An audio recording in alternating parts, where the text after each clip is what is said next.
शीलवंत स्वामी सतचित रूप मेरा सतदेह ज्ञान मन है आनंद आत्माए आनंद आत्माए आनंद की लगन है शीलवंत स्वामी आनंद महल से हो सुलझा के उलझन बुद्धि मेरी सुलझे बुद्धि मेरी सुलझे सुख चल पाओ तथा क्षण है शीलवंत स्वामी कर दो मुझे सुशीला है शीलवंत स्वामी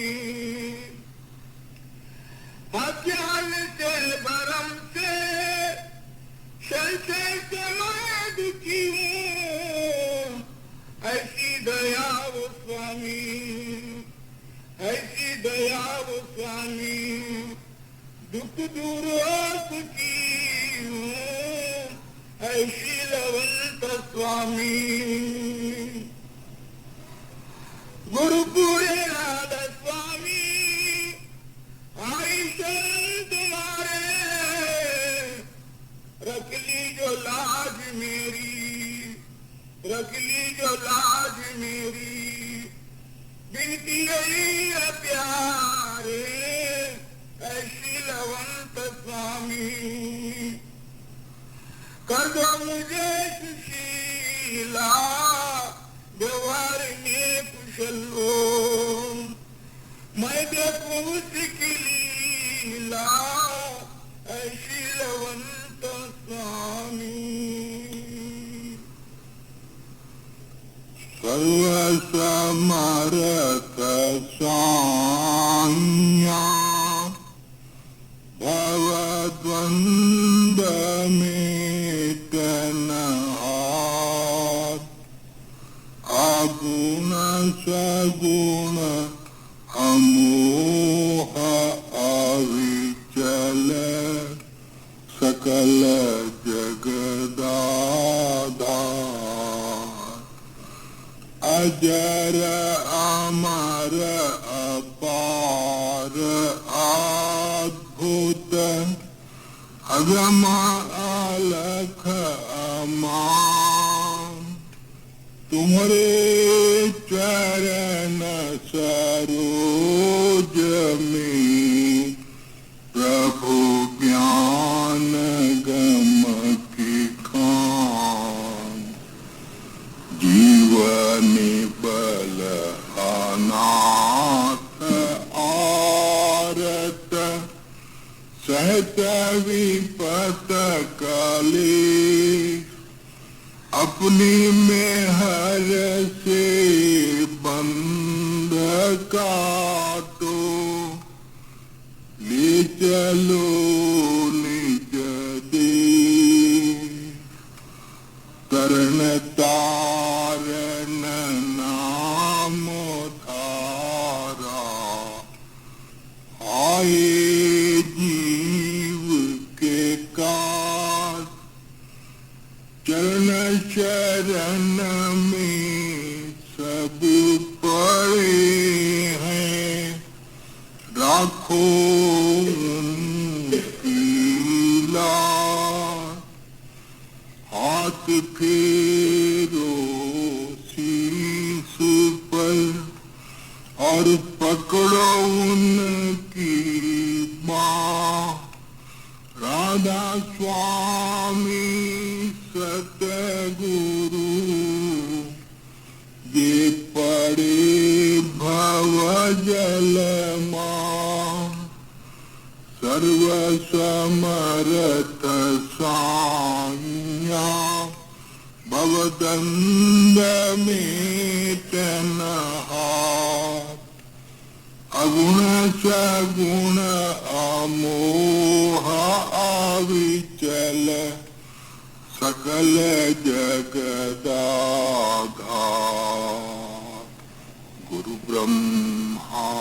गुरु विष्णु गुरुर्देवो महेश्वरा गुरु साक्षात् परब्रह्म तस्मै श्री गुरुवे नमः।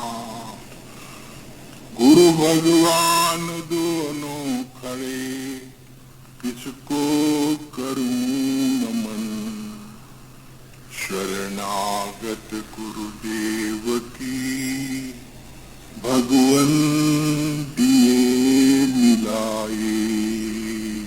राधा सारा जगत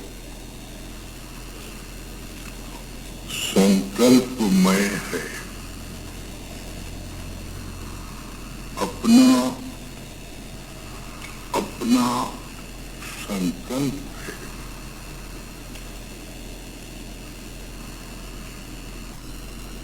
जीवन संकल्प से बनता है।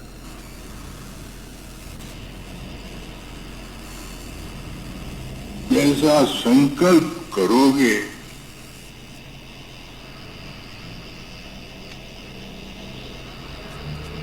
वैसा मन में विचार होगा, जैसा विचार होगा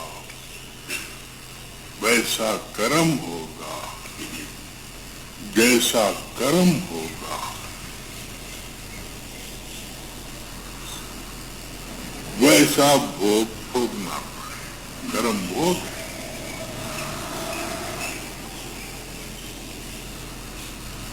मनुष्य को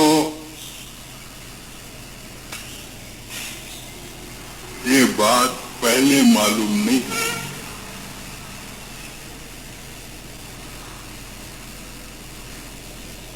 लेकिन जिस वक्त उसके ऊपर आदर पड़ती है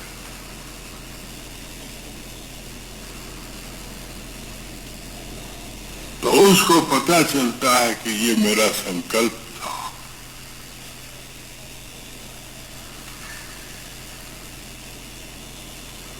ये मेरा संकल्प था।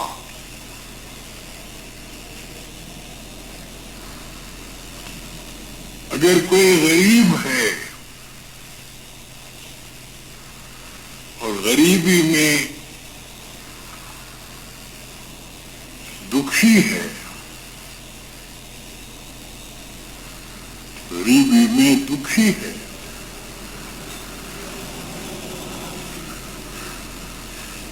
तो ये दुख उसने खुद बुलाए। ये दुख उसकी वजह से। एक मिसाल,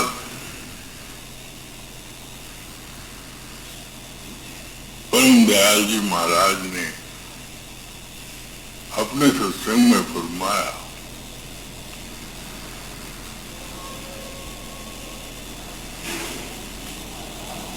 परम दयाल जी महाराज की पहली बीवी का देहांत। वो बड़े दुखी हुए।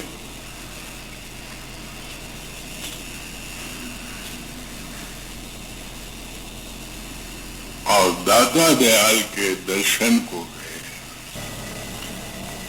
जब दर्शन करने लगे, रोने लगे। दादा दयाल ने कहा, फकीर बैठो, मैं एक सज्जन से बात कर रहा हूं, तो तुमसे मिलूं।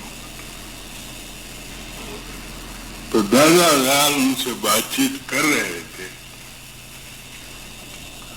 उस बातचीत के दौरान में दादा दयाल ने कहा, ये अपनी औरत का खातिर बैठा हुआ है।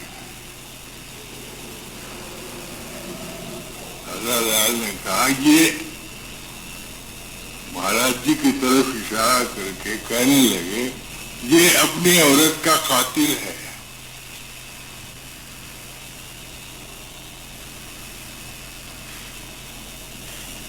अब ये कहें मैं खातिर। और सज्जन बातचीत करके चले गए। परम रामदयाल जी महाराज ने दादा दास से कहा, महाराज मैं कैसा कातिल?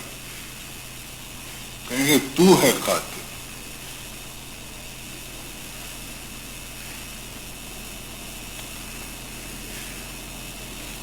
जिस वक्त तेरी पहली औरत थी तू ये सोचता था कि मेरी शादी कैसी हुई मुझे पता ही नहीं चला। दूसरों की शादियां देख के तू कहता था कि मुझे कुछ पता ही नहीं चला। अरे क्या ऐसा मेरे साथ नहीं हुआ? या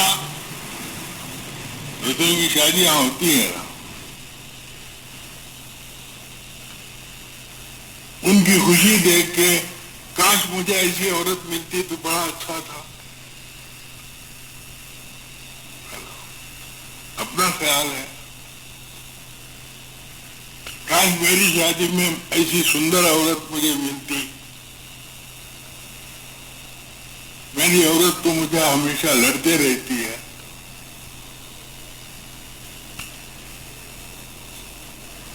ये इनका संकल्प बन गया। पहली औरत मर गई। दादा दादा ने कहा तू कातिल है या नहीं है?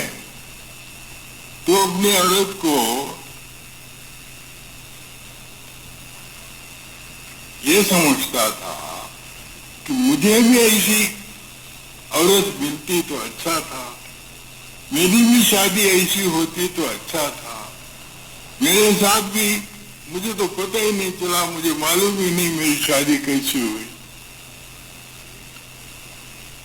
तो तेरे ये ख्वाहिशात, तेरा संकल्प था, कुदरत ने तेरी औरत को ले गया। अब कर ले दूसरी शादी। है नहीं संकल्प, हमारा अपना संकल्प। मन में जब विचार आता है तो सोच के विचार करो।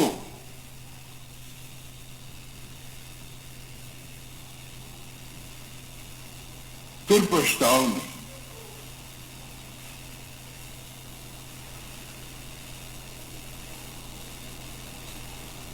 दूसरे के सामान देखकर अपनी जिंदगी के साथ मिलाओगे और भगवान ने आपको जो दिया है उससे नफरत करोगे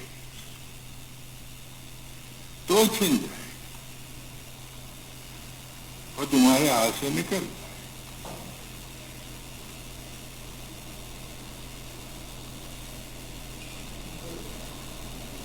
होता है ना, मिली वस्तु की कदर नहीं, अनमिल सोच विचार।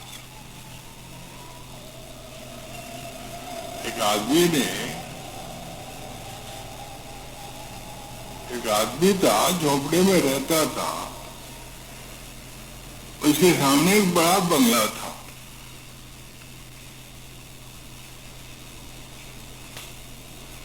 वो बंगले को देखकर ये ख्याल करता था कि मुझे ऐसा बंगला होता तो अच्छा था, मुझे ऐसा बंगला।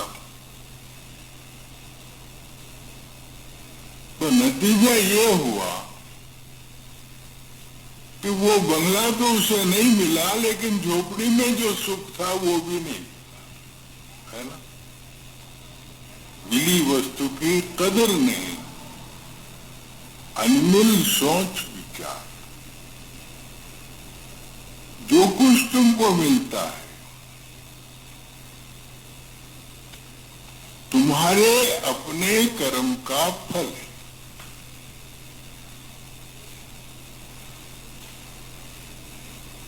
तुम कांटे बोकर ज्वार मिले, जो आदमी ज्वारी बोता है ज्वारी काटता है।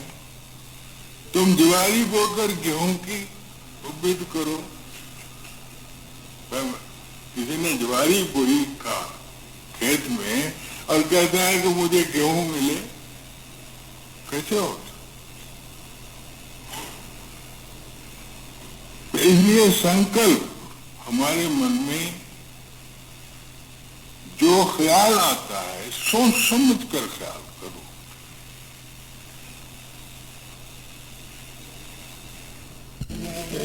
नफरत करके नहीं मिलने वाली वस्तु के साथ प्रेम करोगे, वो तो मिलती नहीं, वो तो मिलती नहीं। और ये जो मिली हुई वस्तु है इसके साथ तुम नफरत करोगे तो मालिक किसको ले जाए? वो तो मिली नहीं, भगवान ने जो दी है वो भी चले जाए। धोबी का कुत्ता घर का न था, इसलिए भगवान ने जो हमको दिया है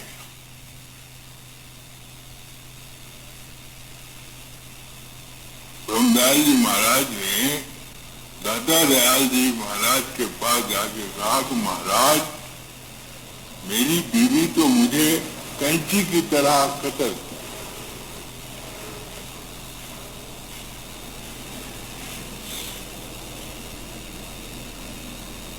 ब्रह्मदयाल जी महाराज ने कहा मेरी बीवी का नाम ही क्रोध था, उसका नाम ही क्रोध,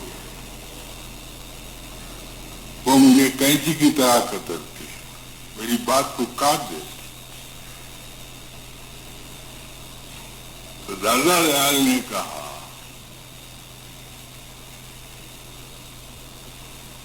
कि भाई ये तुम्हारा ही संकल्प था,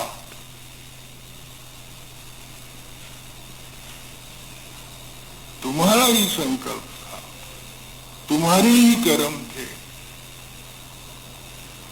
और तुम्हारे ही कर्म के अनुसार तुमको ऐसी बीवी मिली।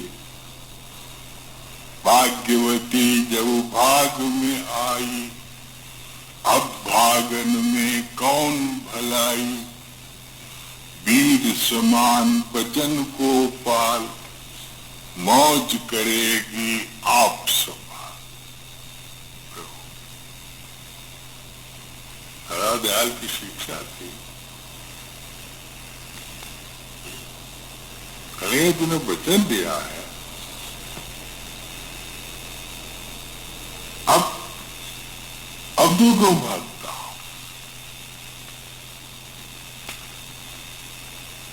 जैसी भी हो निभा कर, मालिक तेरी संभाल करे। तो हमको जो कुछ मिलता है वो हमारा संकल्प है।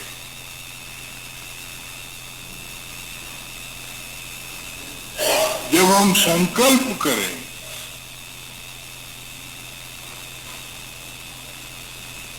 तो उस संकल्प के साथ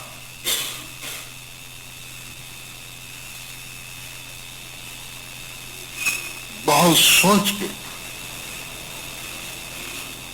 बॉम्बे है, बॉम्बे में गोरेगांव है, गोरेगांव के पहाड़ों पर एक महात्मा रहता था।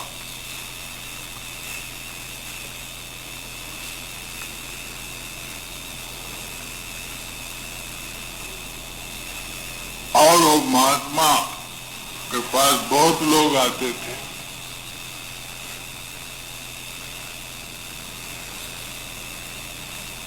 गोरेगांव के पहाड़ों पर बहुत लोग आते थे,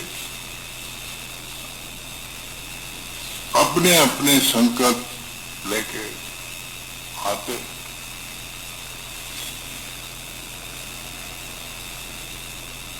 उस महात्मा के का आशीर्वाद कि महाराज मेरा संकल्प पूरा हो। कोई संकल्प बता देता था, कोई नहीं बताता। तो वहां एक बम्बई का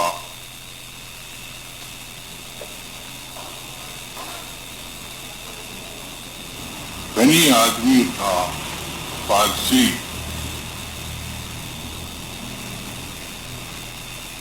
और उसका व्यापार था बम्बई में।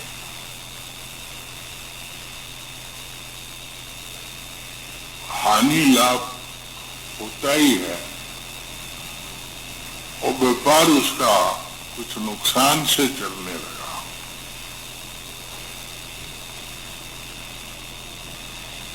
तो उस धनी आदमी की स्त्री के नाम से 10 लाख रुपया उसके पिता का दिया हुआ फिक्स था बैंक में।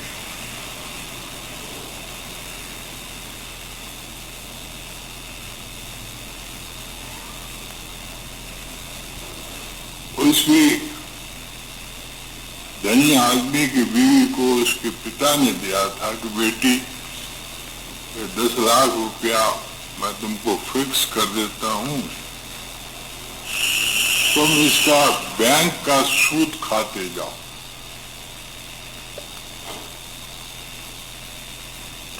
और अगर तुमको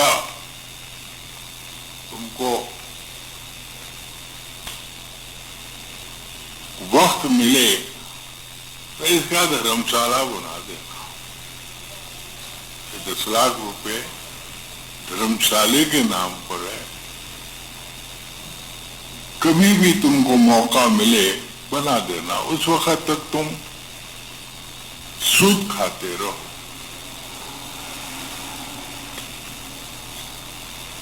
क्योंकि इस धनी आदमी के कारोबार में कुछ घाटा चल रहा था, उसने अपने पत्नी से कहा कि तुम्हारा जो पैसा बैंक में जमा है उसमें से मुझे एक 5 लाख दे दो, और जिस वक्त मुझे पैसा आएगा मैं तुम्हारे पैसे वापस दूं।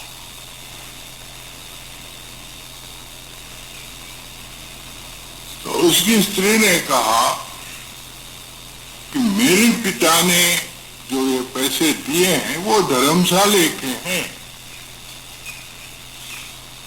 बेशक आप उसका सूद ले लो और ले रहे हो, लेकिन उस पैसे को हाथ मत लगाओ, या तो धर्मशाला बना। ये जरा नाराज हुआ और सोचने लगा क्या किया जाए। अब उसके दिल में यह ख्याल आया कि किसी तरह अगर ये मर जाए तो ये 10 लाख रुपए मेरे ही हो जाते। देखो, मन का संकल्प, मन में सोचने लगा कि अगर ये मर जाए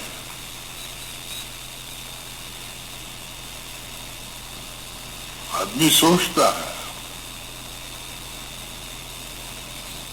और इसी मनोकामना को लेके वो गोरेगांव बम्बई उस महात्मा के पास गया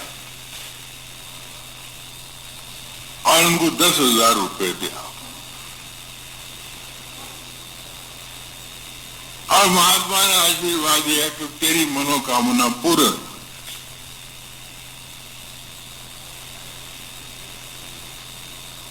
आशीर्वाद दिया। आत्मा को क्या पता है इसके मन में क्या संकल्प है, बताया नहीं।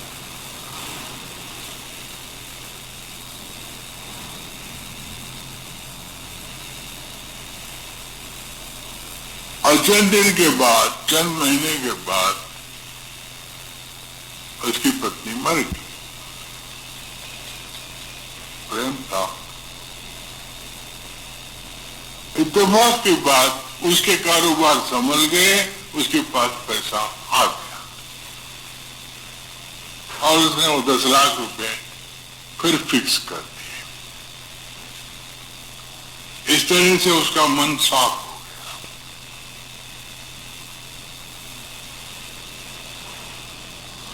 लेकिन इसने वो बुरा संकल्प किया था, वो इसके मन को खा रहा। पैसा भी मिला, मनोकामना भी पूर्ण हुई, इसके मन को खा रहा था। ये खुश नहीं था, पैसा मिला पर खुश नहीं। उसने अपने ड्राइंग रूम में अपनी बीवी की बड़ी फोटो रख दी। उसको देखकर दिल बहलाता था। तो गोरे गांव में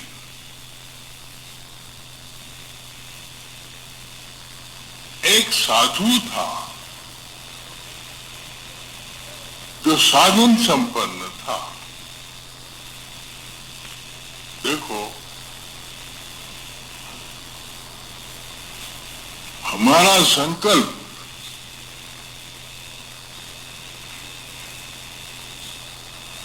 दूसरों की भी हानि करता है।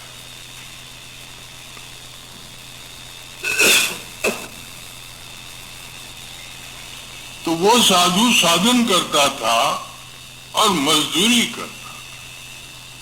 दिन भर मजदूरी करता, अपना खाना आप पकाता और खाने के बाद साधन संपन्न ऐसा था कि वो अपने घर में सूरज और चांद को देखता था। बहुत खुश था।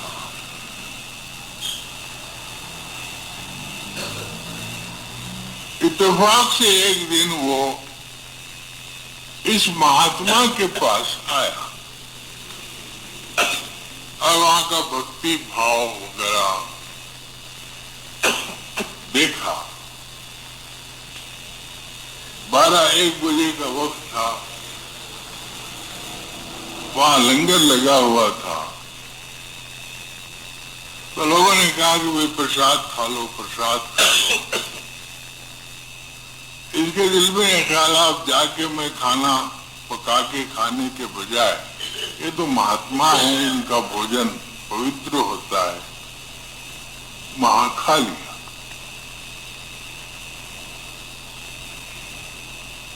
आगे घर को चले गया। रात को साधन में बैठा।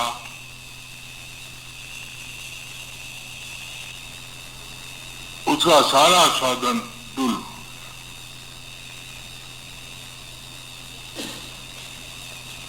उसको न सूरज के दर्शन हुए, न चांद के दर्शन हुए, न वो मस्ती आई, न रस आया, न आनंद आया। उसकी 40 साल की कमाई थी। वो रोने लगा, रात भर रोया कि मैंने यहां खाना खाया, मेरा साधन बर्बाद हो गया।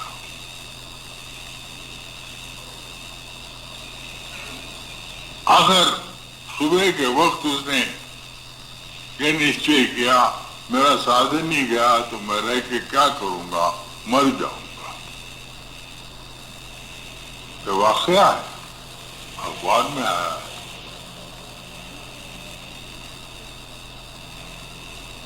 वह इतना पत्थर बांधकर, पास में तालाब था, गिरने लगा तो उसके सामने एक औरत आई और कहने लगी कि मेरा धर्मशाला बना दे।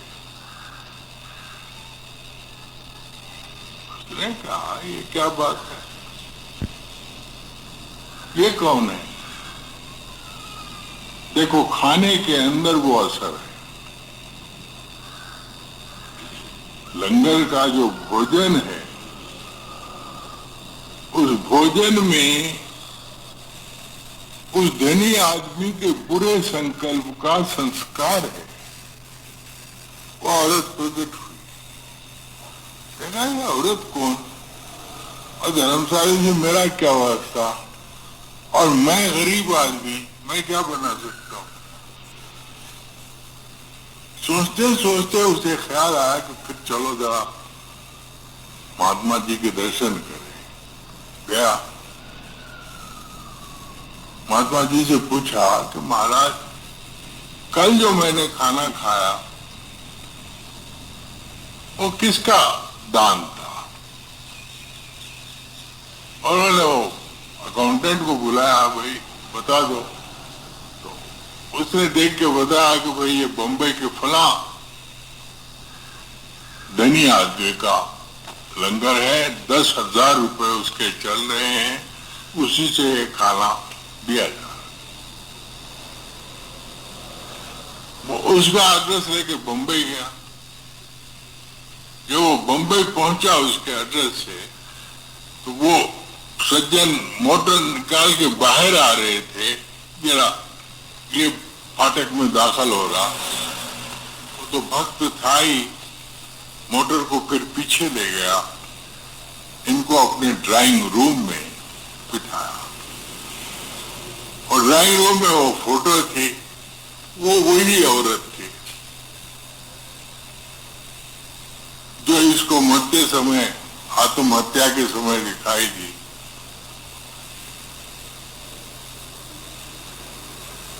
तो इसने पूछा ये कौन है, वो चौंक गया।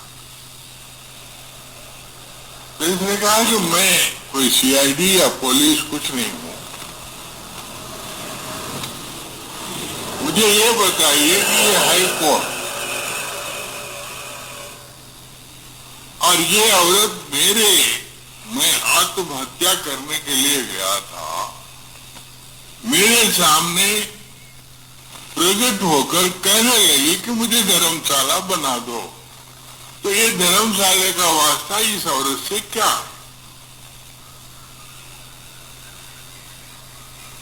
अब वो सेठ हक्का बक्का हो, उसको क्या पता।